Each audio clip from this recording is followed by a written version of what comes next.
Assalamualaikum warahmatullahi wabarakatuh. Selamat pagi, selamat malam, selamat siang, selamat sore. Kapanpun teman-teman sekalian membuka video. Teman-teman sekalian, ketemu kembali dengan saya Agus Dwinanto, dari Suara Balai Pelatihan Kesehatan. Teman-teman sekalian dapat berkorespondensi dengan saya melalui email agus.dwinanto77@gmail.com atau menghubungi di nomor 085814944688.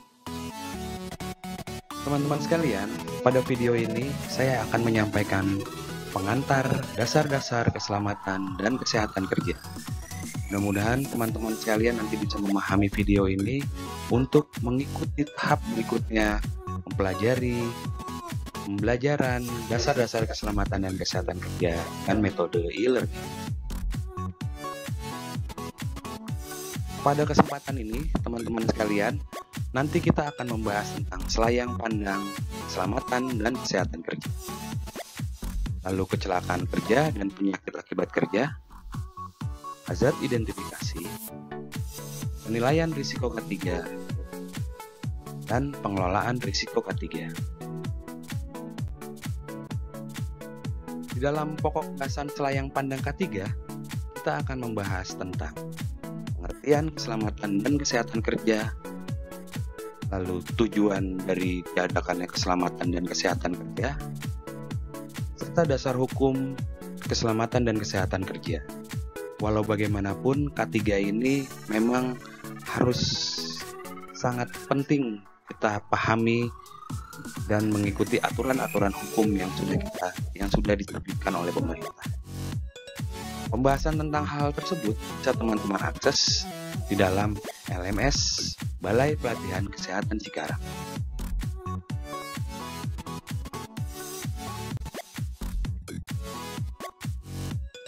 Selanjutnya, kita juga akan membahas tentang kecelakaan kerja dan penyakit akibat kerja.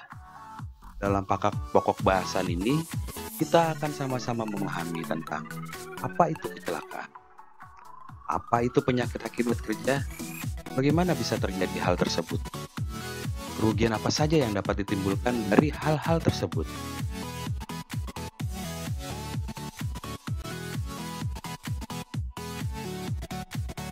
Setelah kita memahami tentang pentingnya keselamatan dan kesehatan kerja dan bagaimana terjadinya sebuah kecelakaan kerja dan penyakit akibat kerja, kita juga akan membahas tentang bagaimana melakukan hazard identifikasi, yaitu bahaya-bahaya apa saja yang ada dalam tempat kerja kita, bagaimana cara melakukan identifikasi sehingga kita dapat menjaring semua bahaya yang ada di dalam rangka mengantisipasi terjadinya kecelakaan akibat kerja dan penyakit akibat kerja. Mudah-mudahan dengan kita mempelajari hal ini, kita mampu melihat peluang-peluang kecil terjadinya kecelakaan yang disebabkan oleh bahaya-bahaya yang ada di dalam lingkungan kerja kita, baik dari kondisi lingkungan maupun dari perilaku para pekerjanya.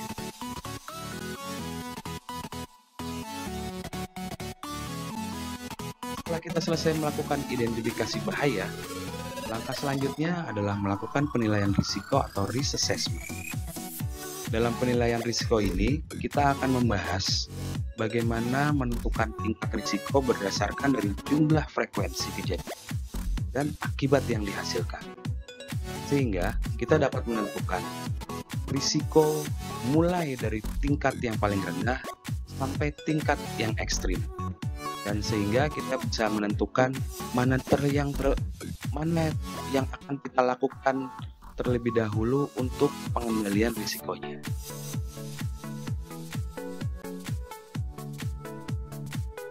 Setelah berhasil melakukan penilaian risiko, tahap berikutnya adalah melakukan dan menentukan pengendalian risiko tersebut. Pengendalian risiko bisa dimulai dari mengeliminasi bahaya sampai dengan membekali pekerja menggunakan alat pelindung diri, dengan harapan dan dilakukan pengendalian tersebut dapat mencegah terjadinya kecelakaan akibat kerja, dan penyakit akibat kerja. Itulah beberapa pokok bahasan yang akan kita pelajari. Selanjutnya, mari kita simak bagaimana metode belajar e-learning yang akan kita lakukan.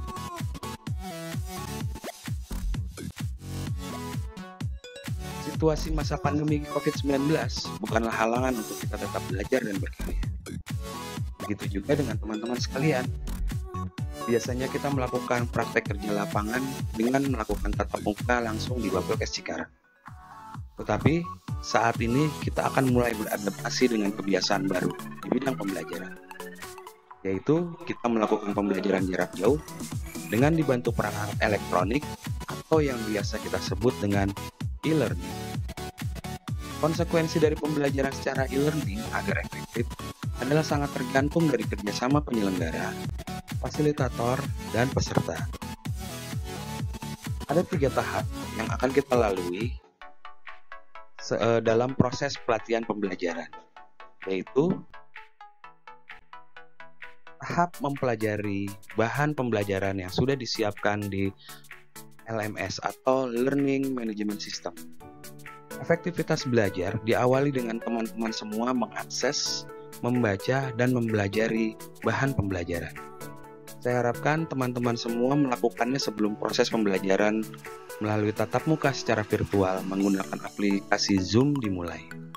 Karena apa? Karena proses belajar secara mandiri ini adalah bekal kita berdiskusi pada kegiatan tatap muka secara virtual menggunakan aplikasi Zoom. Tahap selanjutnya adalah tatap muka secara virtual dengan aplikasi Zoom. Tahapan ini akan berlangsung kurang lebih hanya beberapa jam pelajaran. Sangat singkat bukan waktu yang tersedia? Oleh sebab itu, kesempatan ini nanti akan kita isi dengan diskusi tanya jawab, sharing pengalaman, dan klarifikasi hal-hal yang kurang jelas dari bahan pembelajaran yang sudah diakses di LMS. Sebelum proses tatap muka secara virtual ini berlangsung. Harapannya, dengan kita melakukan kegiatan tersebut, akan menambah lagi pengetahuan dan penjelasan yang lebih aplikatif, berdasarkan pengalaman yang disampaikan oleh teman-teman. Tahap terakhir pembelajaran kita adalah sebagai tolak ukur keberhasilan dari pembelajaran, teman-teman sekalian akan diberi penugasan secara mandiri yang diakses di LMS dan dikumpulkan sebelum tenggat waktu yang ditentukan. Penugasan ini jangan dijadikan beban. Jadikanlah penugasan ini sebagai ajang berlatih, sebagai bekal setelah lulus dan terjun ke dunia kerja sesungguhnya. Teman-teman sekalian sudah mempunyai rasa percaya diri bahwa teman-teman sekalian mampu menyelesaikan tugas dari pekerjaan.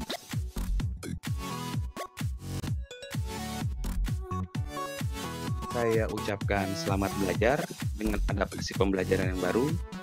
Mari kita nikmati proses ini dengan senang hati dan penuh semangat.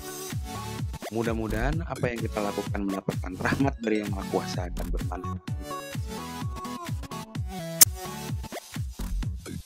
Saya ucapkan terima kasih kepada teman-teman sekalian.